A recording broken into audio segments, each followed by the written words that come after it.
First, the recommendation is tells management can address the issue of employing the poor working condition and unmet basic need and Indonesia for employees by upgrading office equipment and establishing reasonable break schedule to improve the working environment. And the description of the recommendation is the company needed to modernize its equipment by replacing outdated signature and computer system with high quality alternatives to boost the productivity and ensure a comfortable working environment. Additionally, the office layout should be reconfigured to optimize the space, reduce clutter, and create a more efficient workspace with special area for employee to work comfortably.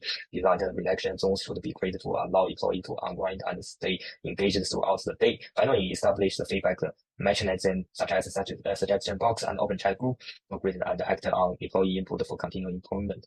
The fourth step of the recommendation is the first step is conduct a thorough assessment of the current office equipment, identifying outdated items and area needed to improvement. Based on this assessment, develop a detailed plan and that outlines the necessary upgrades and redesigns, includes a budget, estimates, and timeline. Furthermore, excludes the equipment upgrade by sourcing and purchasing modern, high-quality office equipment, computer system, and other essential store. It ensures the proper installation of this item to enhance functionality and efficient following by inspection to confirm they meet required standards. Additionally, redesign the office layout in collaboration with the internal design. This involves reconfiguring the space, moving furniture, and creating new working station to optimize space organization and reduce clutter. Finally, management should regularly review employee feedback from stagnation box and chat group to identify area of desertification and make employment.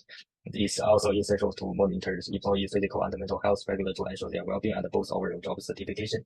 And the group of the people who will carry out on each task is the project team, is the task division overseeing the overall project, coordinating between department and ensuring efficient execution. The finance manager will develop and approve the project budget. The office procurement team will identify and procure or model high quality office furniture, computer system, and other necessary tools. The initial design will be responsibility for redesigning office layouts to optimize the space and reduce clutter. To establish a feedback mechanism for employees, the HR manager will collect feedback through section box and group chats. A design team will receive the feedback on a regular basis to identify the issue of the common concern and implement the necessary change. To promote the physical and mental well-being for the employee, the HR manager will also develop a rest program that includes regular break to prevent overwork. Finally, the company will establish a quality control team that will conduct a regular audience for the work environment to ensure that the equipment and layout are maintained in option condition.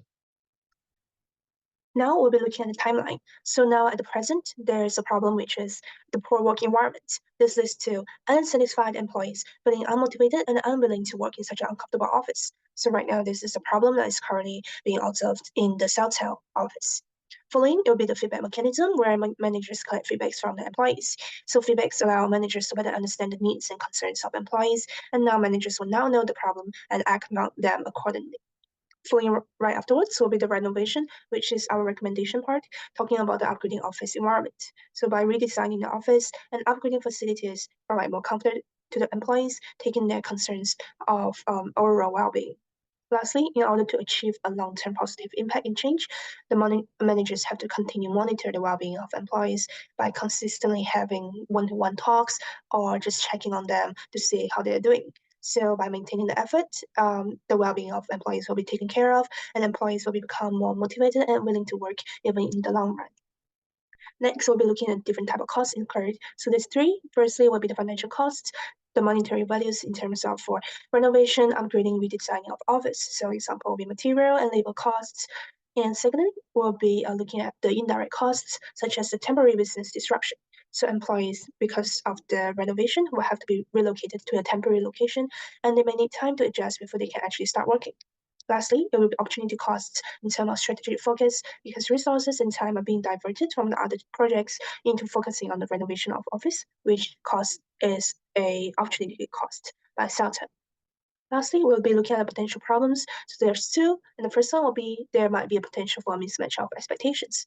If the renovation does not meet employees' expectations or it does not address core issues which affects their work environment, employees may continue to be unmotivated to work.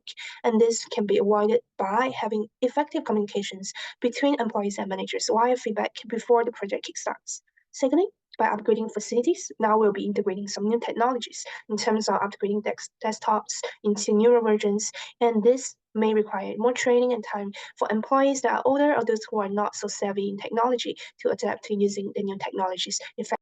In the second recommendation, to address dissatisfaction among Indonesian employees due to pay disparities with their Australian counterparts, Setel should equalize salaries and benefits. Implementing fair and transparent pay policy will create a more equitable environment, improve morals, and retain talent. For the description of recommendation 2, addressing salary inequalities and uneven benefits between Indonesian and Australian employees at Setel is important. Disparities have led to dissatisfaction, demotivations, and high turnover rates among Indonesian employees. To resolve this, implementing a standardized pay scale to ensure equitable remuneration regardless of location is suggested.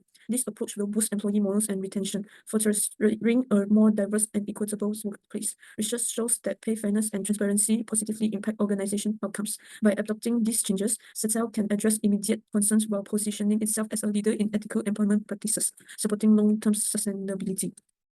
The first step of recommendation. The first step is conduct a compensations audit. Begin with a comprehensive audit of current compensations and benefits across all locations, focusing on identifying disparities between Indonesian and Australian employees. Develop a standardized pay scale. Create a unified pay scales that align salaries with job roles, responsibilities, and experience levels, ensuring that employees are in similar roles receive comparable compensations regardless of location. The third step is align benefits packages. Standardized benefits such as maternity leave, sick leave, holiday allowance, and other perks across all locations, ensuring that all employees receive equitable supports. The last step is implement pay transparency. Communicates the new pay scales and benefit packages openly to all employees, explaining the rationale behind the changes and how they align with the company's commitment to fairness. Who in charge of implementing the recommendation? The first one is Chief Human Resources Officer. The CHRO will lead the overall implementation of the recommendation, ensuring all steps align with the company's strategic goals. Other than that, compensations and benefits manager. This manager will be directly responsible for conducting the compensations audit, developing the new pay scales, and aligning benefits across location. Human resources business partners, HRBPs, will act as the license between corporate HR teams and the various business units, particularly in Indonesians and Australians. The line managers and supervisors will be responsible for implementing the new compensations and benefit structure within their teams. They will also provide feedback to HR on the effectiveness of the changes and any issues that arise during the transition. Hello everyone, my name is Larry, and I'm going to talk about the timeline and location of recommendation 2. The first step is assessment and planning. The task is conduct a comprehensive review of current compensation and benefit structures in both Indonesia and Australia. The location is in Setel's Human Resources departments in Indonesia and Australia. The second step is policy development and approval. The task is develop standardized pay scales and transparent pay policies. The location is the same as the first step. The third step is communication and training.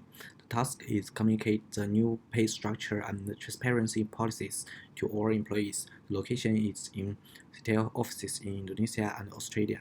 The fourth step is implementation. The task is roll out the new pay structures and benefits. The location is in Setel offices in Indonesia and Australia. The last step is monitoring and adjustments. The task is monitor the effectiveness of the new compensation structures and make necessary adjustments. The location is ongoing across all Setel offices, and there are 5 different types of costs. The first one is training costs. Second one is implementation costs. The third one is employee compensation costs, and the fourth one is monitoring costs, and the last one is administrative costs. A potential problem with the implementation of standardized pay structures could be resistance from Australian employees who may feel their pay should reflect the higher cost of living in Australia.